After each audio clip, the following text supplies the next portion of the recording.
जिस भूतिया घर की मैं चर्चा कर रहा हूं, ये भूतिया घर मेरे खुद के दोस्त अशोक का था। फ्रेंड्स, जो ये घटना घटी थी, इस घटना में मैं अशोक के साथ बराबर का साक्षी रहा हूं, बराबर उनके साथ रहा हूं। वही अनुभव मैं आपसे शेयर करूंगा, जरा भी इधर उधर की बात नहीं करूंगा। फ्रेंड्स, अशोक हमारे बहुत घनिष्ठ, बहुत परम मित्र थे, आज भी हैं, उनसे हमारे सारे संबंध हैं। तो एक दिन वो सुबह सुबह अराउंड समय रहा होगा 1993 का, मई या जून का महीना रहा होगा, महीना बराबर याद नहीं आ रहा, लेकिन गर्मियों का महीना था। वो आए सुबह सुबह भाग के मेरे घर और वो कहते हैं कि स्कूटर निकालो, हमें कहीं चलना है। फ्रेंड्स, मैं उनकी बातों को टाल नहीं सकता था, लेकिन प्रश्नवाचक नजरों से उनके चेहरे पर देखा तो कह रहे थे जल्दी करो, हमें लेट हो रहा है, क्योंकि पिताजी की तबीयत बहुत खराब है। इस बात को सुनकर मैं तुरंत ही स्कूटर बाहर निकालता हूं और हम दोनों स्कूटर पर सवार होकर चल देते हैं। मैं समझा कि कहीं हम हॉस्पिटल पर चल रहे हैं। लगभग आधा घंटा चलने के बाद मैंने पूछा कौन से हॉस्पिटल को चलना है, तो वो कहते हैं हॉस्पिटल नहीं चल रहे हैं, हम कहीं और चल रहे हैं। तो मैंने कहा कहाँ? तो उन्होंने कहा कि चलते रहो, बस हम पहुंचने वाले हैं। और लगभग 20 मिनट के बाद, 1 घंटा की पूरी यात्रा करने के बाद हम एक तांत्रिक के घर पहुंच चुके थे। उस तांत्रिक के घर जब मैं पहुंचा, उसे देखा तो देखकर बिल्कुल सिहर गया। वो काले कपड़ों में था, दाढ़ी और मूछें उसकी बड़ी बड़ी थीं और उसके गले में बहुत सारी रुद्राक्ष की मालाएं थीं। अशोक सीधा जाके उसके पास खड़ा होते हैं और अपनी सारी प्रॉब्लम बताते हैं। तो वो उनसे कुछ मांगता है, जो वो जेब में पहले से ही डालकर लेकर आए थे, वो लेता है और वहीं अपनी पूजा पाठ शुरू कर देता है। पूजा पाठ करने के बाद वापस उनको दे देता है, कहता है कि ये लेकर जाओ और उनके थोड़ा मुंह में डाल देना, थोड़ा उनके शरीर पर लगा देना। हम दोनों फिर वापस स्कूटर पर सवार होते हैं और सीधा हॉस्पिटल पहुंचते हैं और उनके पिताजी को वह चीज थोड़ी खिलाई जाती है और उनके शरीर पर पूरा लगाया जाता है।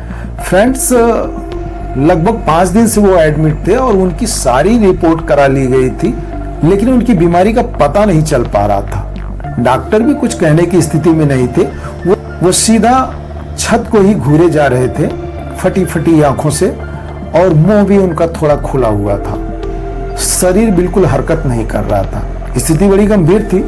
लेकिन फिर हम दोनों वहां से वापस घर आते हैं। अगले दिन अशोक फिर आते हैं और कहते हैं स्कूटर निकालो, हमें वहीं चलना है जहां हम कल गए थे। वहां जाने से पिताजी को आराम मिला है। स्कूटर निकाला और दोनों लोग सवार हो गए और फिर तांत्रिक के घर पहुंच गए। उस तांत्रिक के पास पहुंचे तो प्रश्नवाचक नजरों से देखने लगा हम दोनों को।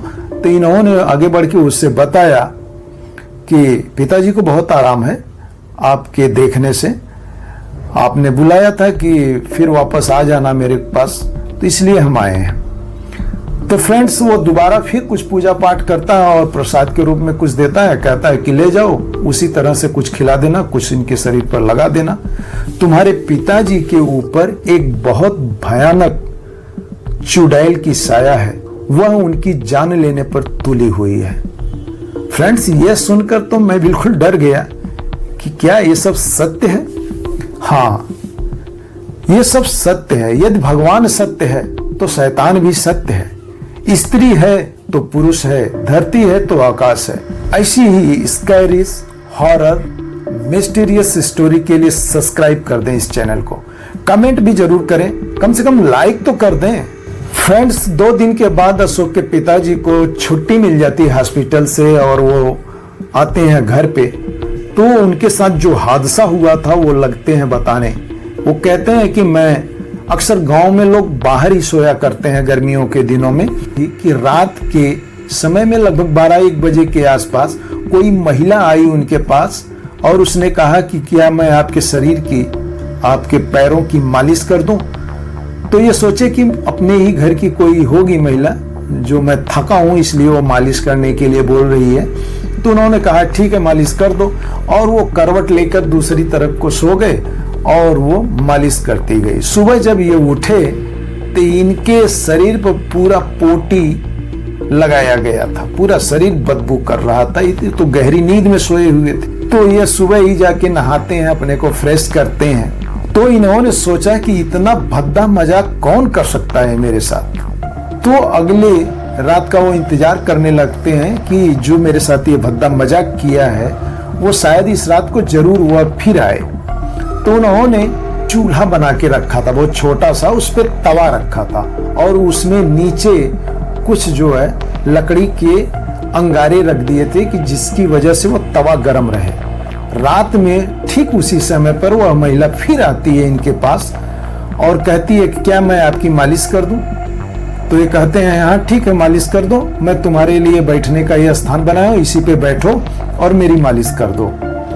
वो उसी पर बैठ जाती है। उसे क्या पता था, तवा बिल्कुल गर्म था, वह जल जाती तो गालियां बकती हुई और इनके दरवाजे के ठीक सामने जो झाड़ थी, बहुत घना वो घास, बड़ी बड़ी घास थी और बांस के पेड़ लगे हुए थे, तो उस बसवाड़ी में ये घुस जाती है। और तो इनको पूरा डाउट हो जाता है कि ये बस करो कोई न कोई चुड़ैल थी जो मुझे 2 रात से परेशान कर रही थी। फ्रेंड्स, वो गालियां बकती हुई रात में चली गई, लेकिन सुबह होते ही इनकी हालत बहुत खराब हो गई। ये इतना बीमार हो गए कि इनका उठना बैठना मुश्किल हो गया और धीरे धीरे ये सन्निपात वाली स्थिति में चले गए। एकदम आधा मुंह खुला हुआ, आंखें फटी हुई, बिल्कुल आसमान को ही देख रही थी, मतलब चल फिर नहीं पा रहे थे, ना ही खाट से उठ पा रहे थे। इसी अवस्था में इनको हॉस्पिटल में एडमिट कराया गया था। वो तांत्रिक ने अशोक को बताया था कि आपके घर पर एक बहुत ही भयानक चुड़ैल की साया है, वो आपके पूरे घर वालों को परेशान करती है, सबको परेशान करती है, सबको बीमार करती है। और ये रियल था कि अशोक के घर में कोई पूरी तरह से सुखी नहीं था, कोई न कोई हमेशा बीमार रहता था। इनके दिमाग में वह कीड़ा चल रहा था कि मेरे घर में लोग जो बार बार बीमार पड़ रहे हैं, लोग परेशान हो रहे हैं, इसका कारण ये चुड़ैल तो नहीं। तांत्रिक तो मान लो कुछ ऐसा किया कि पिताजी का संकट कट गया, लेकिन बाकी परिवार वालों का क्या होगा। तो अशोक ने निर्णय लिया कि मुझे किसी ज्योतिषी के पास चलना चाहिए, वह पूरी तरह से गहराई में उतर सकता है, पूरी जानकारी जड़ तक पहुंच सकता है। फिर अशोक और मैं दोनों लोग चले जाते हैं, क्योंकि वो जहां भी जाते थे तो मुझे साथ में लेके चलते थे, क्योंकि वो मेरे क्लासमेट भी थे और बहुत घनिष्ठ मित्र थे। फ्रेंड्स, हम दोनों चले जाते हैं एक ज्योतिषी के पास। ज्योतिषी बहुत बुढ़े थे, बहुत पुराने आदमी थे।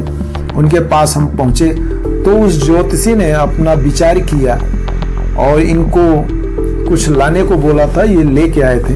इनको पहले से पता था कि वो मिट्टी घर की मांगते हैं और घर की मिट्टी से ही वो समस्याओं का निदान करते हैं और उसके बारे में बताते हैं। तो ये अशोक लेकर मिट्टी गए थे।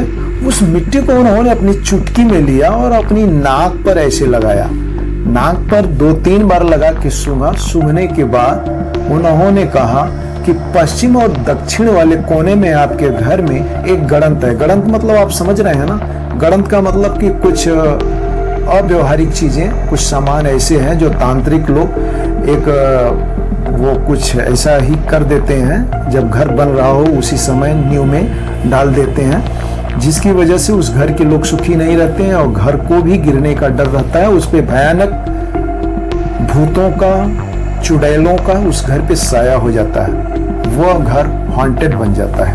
और वो अपने हिसाब से कैसे करके गणना करके ठीक वही जगह पर पहुंच गए और वहीं खुदवाना शुरू कर दिया उसी कोने पर।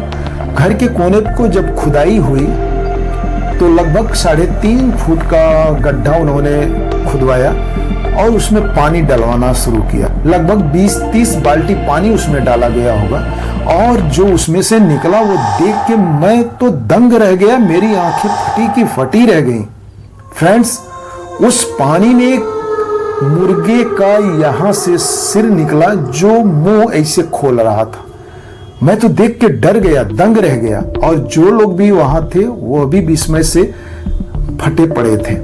फ्रेंड्स, उसके बाद उसमें से महिलाओं का जैसे बाल होता है उसी तरह बालों का गुच्छा निकला और उसमें से अधकटा बिल्कुल फ्रेश ताजा नींबू निकला। और उन्होंने बताया कि ये गड़ंत लगभग जब ये मकान बन रहा था उस समय का किया गया था, यानी 20 साल पुराना किया गया था। तो ये हाउस जो हॉन्टेड हो चुका था उस घर में रहने वाले लोग अजीब अजीब सपने देखा करते थे। लोगों को जैसे किसी को चीखने की छत पर आवाजें ऐसी आती थी। लोग जैसे आपस में सुखी नहीं थे, बीमार कोई न कोई बना रहता था। फ्रेंड्स, ये है स्टोरी अशोक के उस घर की। वो समस्या दूर हो गई, अब लोग उसी घर में हैं और कोई प्रॉब्लम नहीं होती है। Thank you.